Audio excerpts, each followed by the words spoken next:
16th century Aztec city of Tenochtitlan. A row of vertical posts connected by crossbeams, threaded with human skulls, flanked on each side by towers of skulls and mortar. The Mexica, the founders of Tenochtitlan, and one cultural group that comprised the Aztecs, thought human sacrifices would feed the gods and ensure the continued existence of the world. For the conquistadors, the skulls evinced the Mexica's barbarism and justified their conquest of the city in 1521. They tore down the Templo Mayor and the Tzompantli in front of it, paving over the ruins and building what would become Mexico City. As the centuries passed, historians began to wonder if the Tzompantli had ever existed at all.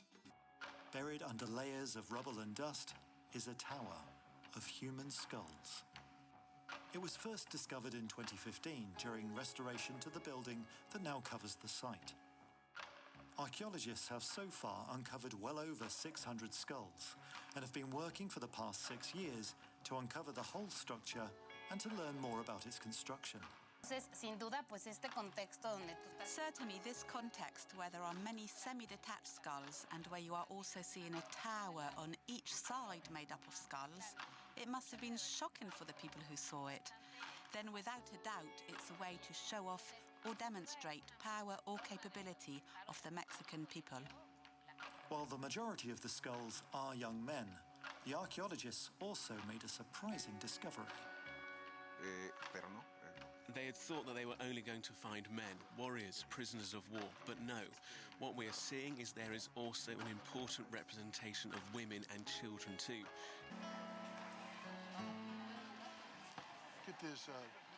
Believers find the tools of witchcraft at the Sonora Witches Market.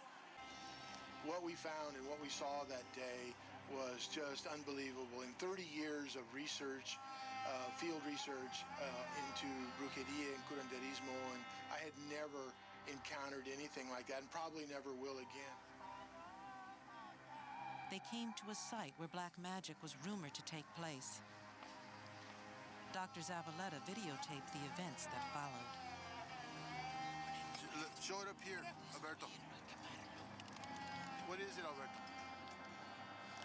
Oh my God. The healers had come upon nearly 100 objects, buried as part of a hexing ritual. My God, look at that. That's unbelievable.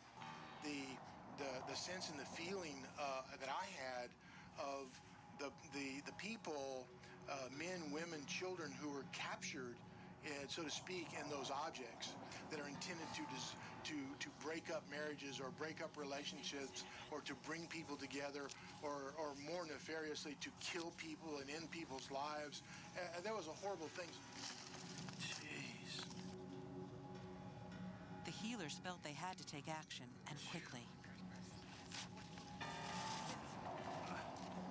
For Alberto, the mission suddenly turned extremely dangerous. When you break spells and evil spirits are concerned, you are in danger. You're going into somebody's territory, somebody's domain. It's obvious that if these people happen to find out that you've gone and destroyed something they've done, and they may try to do something to you. Oh, Señor. Oh, Satán. Permíteme entrar hasta el más recóndito de tus entrañas.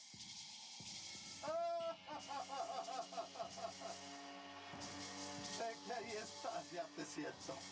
Y te agradezco una vez más tu presencia junto a mí.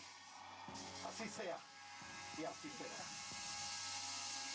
Right now, I'm in the witchcraft capital of Mexico, Catemaco. Catemaco is known as the land of brujos and brujas because of how many warlocks, witches, and sorcerers live and practice their magic in this historical town on the lake. Enrique is the leader of a local coven of witches, and today they invited me to come and participate in one of their sacred rituals. A lot of the traditions came from the slave trade from the Spanish conquerors. And the indigenous traditions here, by the church's standards, are witchcraft too. And that's sort of what we see happening, not just here, but all over the world. The church said, okay, these traditions, the indigenous, are evil because it was a way for the church to gain power. But in reality, this is such a deep-rooted part of their culture. But in reality, this is such a deep-rooted part of their culture. La casa de Don Reyes cuenta con altares dedicados tanto a espíritus buenos como oscuros. Uno pensaría que un brujo solo le pega a lo satánico o a lo católico, pero aquí, al parecer, todo se vale. She just wanna fuck with me cause I'm dangerous. Selena's East Market is what I'm claiming. Got them locks like a Haitian, got them chops like an Asian. Fuck 100, I ain't wait, so you know what time it is.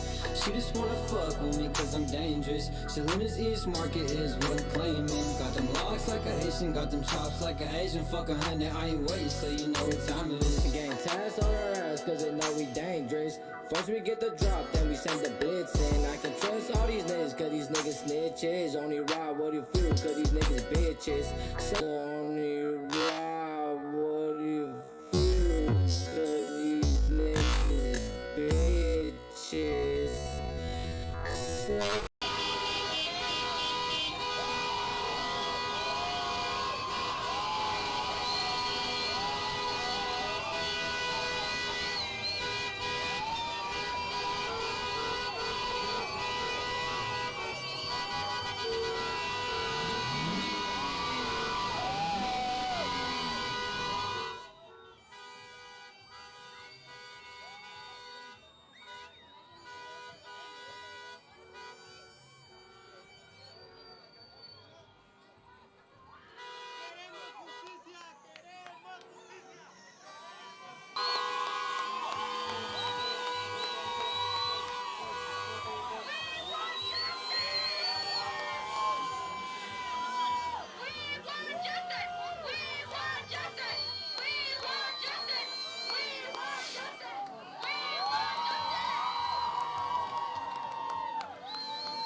Siempre la puta ambulancia es la última.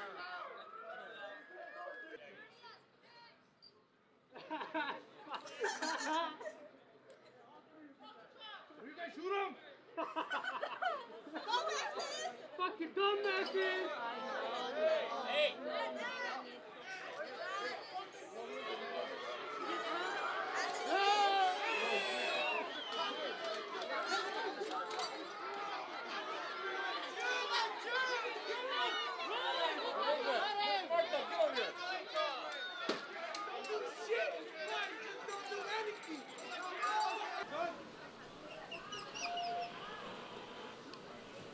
Sienten muy chingones con sus pistolas. Fíjese lo que tienen ahí. No me grabe. Grabe allá, que están allá con la pistola cuando nos apuntaron. A ellos grábelos, no nosotros. How come you're recording? ¡No me grabes! Record them! ¡No me grabes! ¡No me grabes! It's 6 o'clock, just before sunset on the main beach in Cancun. But amid the tourists, something terrible has happened. Right by the sunbeds outside a luxury hotel, in what's supposed to be one of the safest places in Mexico, a man has been gunned down in the sand. Atrás de la cinta. 4 men came in through this hotel and attacked one person who was severely injured but not killed. I have to say there is very little police presence on this beach, and this is right in the heart of Tourist Central. These are all luxury 5-star hotels. Hi there, do you speak English? We do. Are you aware that there's been a shooting here on the beach? Shooting? No. Yeah, just right there. When? Just now, about an hour ago, yeah. What? I wouldn't have expected something like that here. It's as if the police don't want anyone to notice. There's minimum fuss and hardly any officers here. This is the third shooting on the beach in Cancun this year. But if as a prospective tourist you try and find news about that on the internet, you will struggle.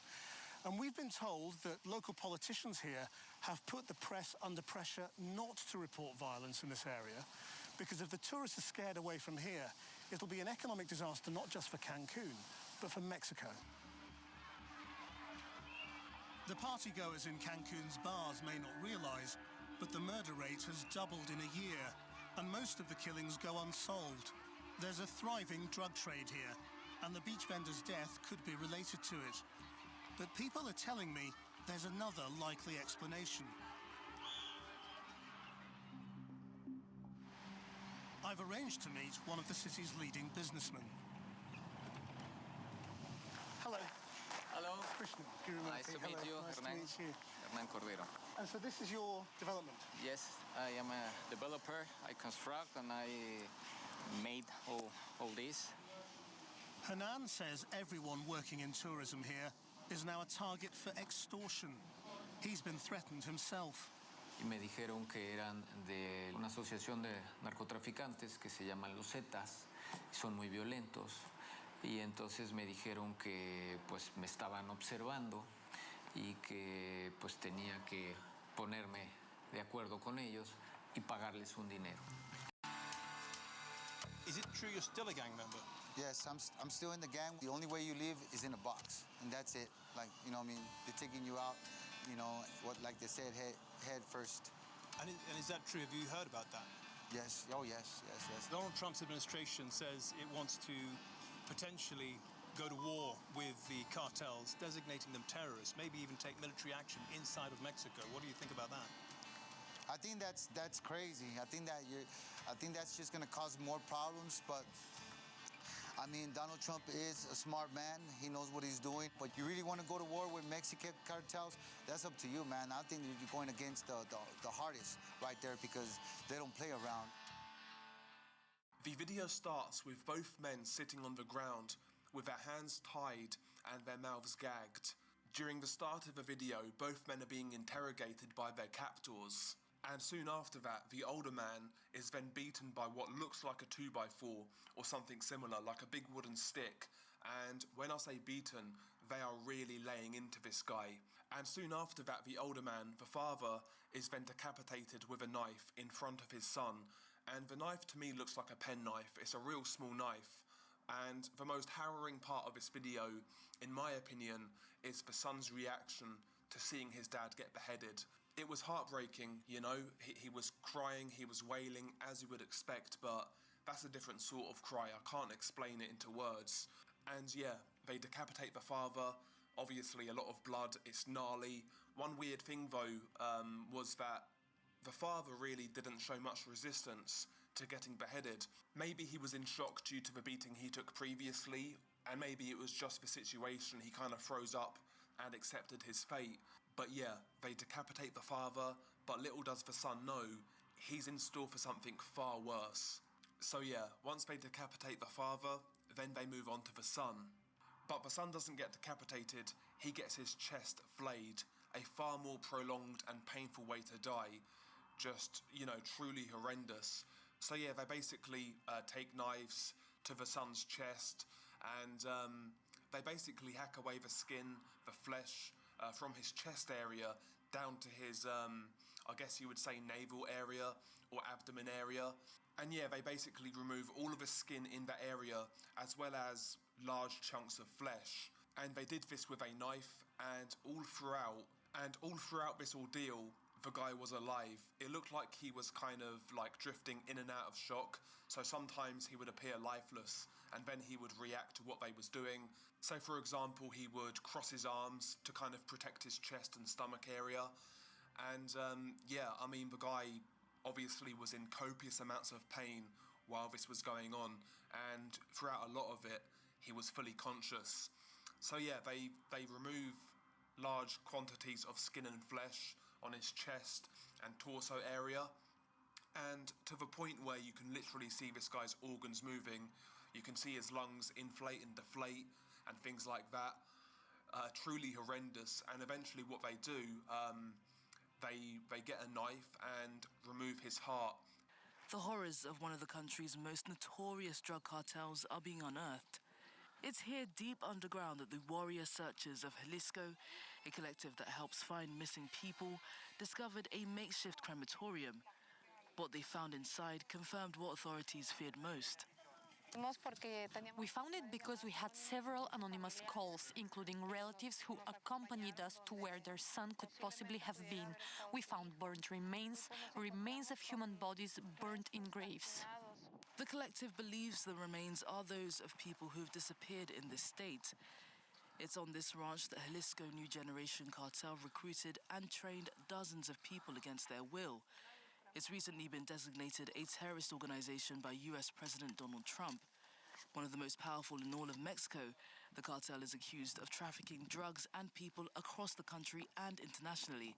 Some testimony also suggests the ranch was used for organ trafficking too.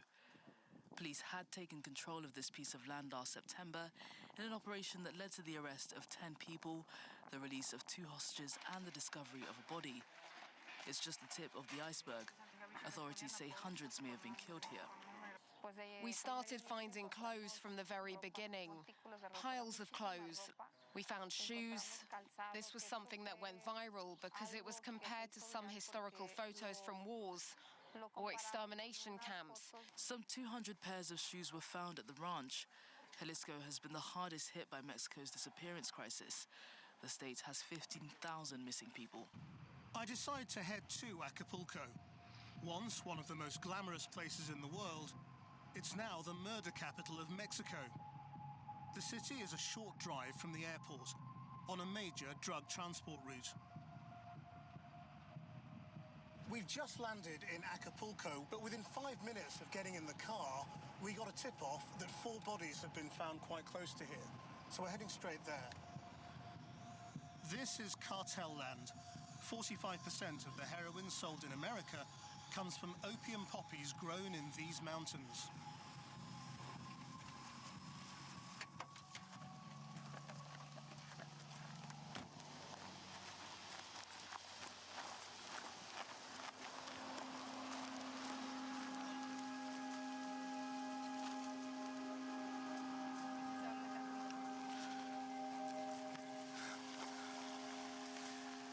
This is far too gruesome and shocking to really show you on television, but what I can see is 3 boys and maybe 1 adult man.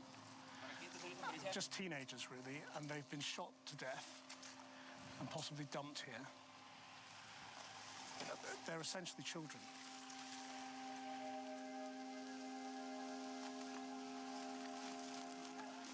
The victims are from the same family: Isaac, Ernesto, Pablo, and their father, Jorge. They were mountain farmers. Around here, many have little choice but to grow opium poppies for the cartels. So they will have been brought here and killed. Sí, los sentaron y ahí los asesinaron. There's a lot of fear here about what was behind this.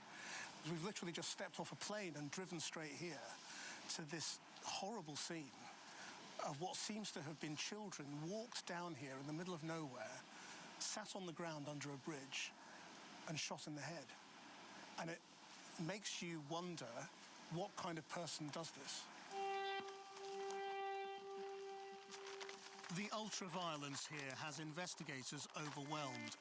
Sometimes they visit 10 murder scenes a day. The police have taken the bodies now. There's no more forensic work going on, and they're going to leave. And as soon as they leave, we've got to get out of here too, because the cartels have lookouts here, and it won't be safe for us to stay. That night, the violence of the city strikes close to us. We've just heard 3 gunshots right outside our hotel.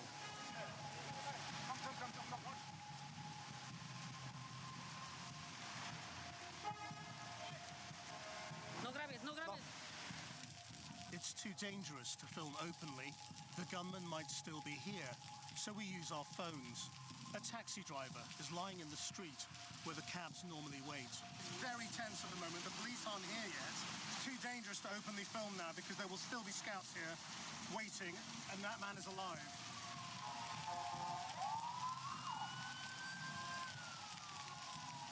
The police arrive and start to secure the area, but it's too late. The man is dead.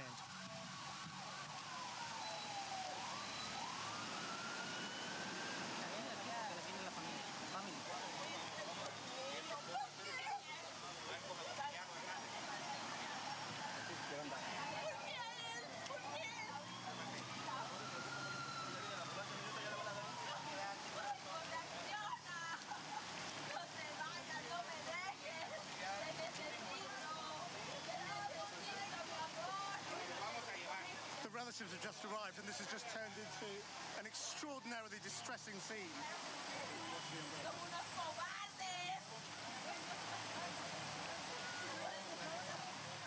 One of the relatives approaches us. En el sitio de ahí, en el sitio de allá, ellos le mandaron al cobracuota, y querían que él a fuerza cobrara cuota. Y yo no quiero que esto quede impune, quiero justicia, porque ya estuvo bueno de tanto estar pagando cuotas. Taxi drivers are often victims of extortion, but the gangs also force them to collect money from others too. This is the main tourist strip in Acapulco. It's supposed to be the safest part of the city, and this is why Acapulco is now a no-go zone. The family won't let the police take the body away. There's so little trust in the authorities. Instead, they put him in the back of a taxi and take him home. Within minutes, you'd never know anything had happened here. When Mexico sends its people, they're not sending their best. They're not sending you. They're not sending you. They're sending people that have lots of problems, and they're bringing those problems with us. They're bringing drugs, they're bringing crime, they're rapists, and some, I assume, are good people. Marijuana, cocaína, kilos. I'm talking about this real shit like narco corridos. I'm rapping real shit like narco corridos. Fuck my rivals while I spot mis enemigos. I'm in the building, sucios in the building. I'm in the building, sucios in the fucking building. I'm in the building, sucios in the building. I'm in the building, sucios in the building. I'm in the building, sucios in the fucking building. I'm in the building, sucios in the building.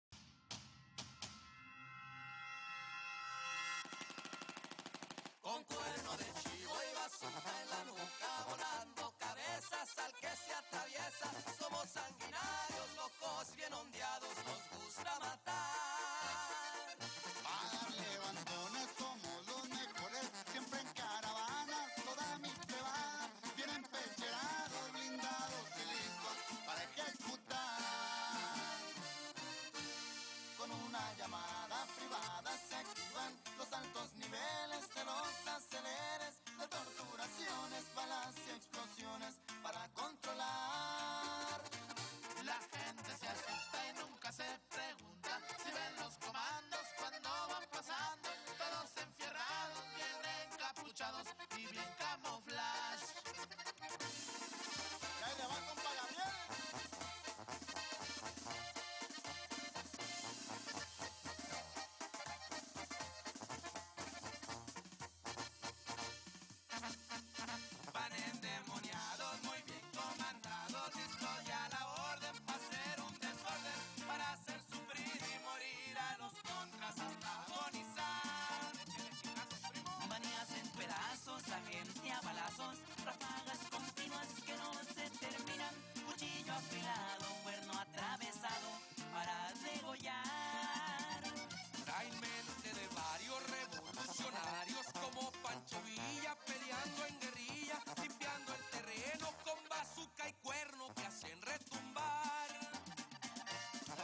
saludos para Culiacán.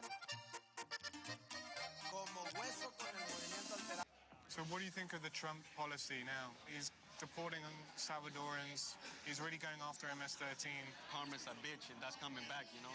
We have done a lot of, I'm not gonna say me personally, but a lot of people in general, you know, have done a lot of hurtful shit to innocent people.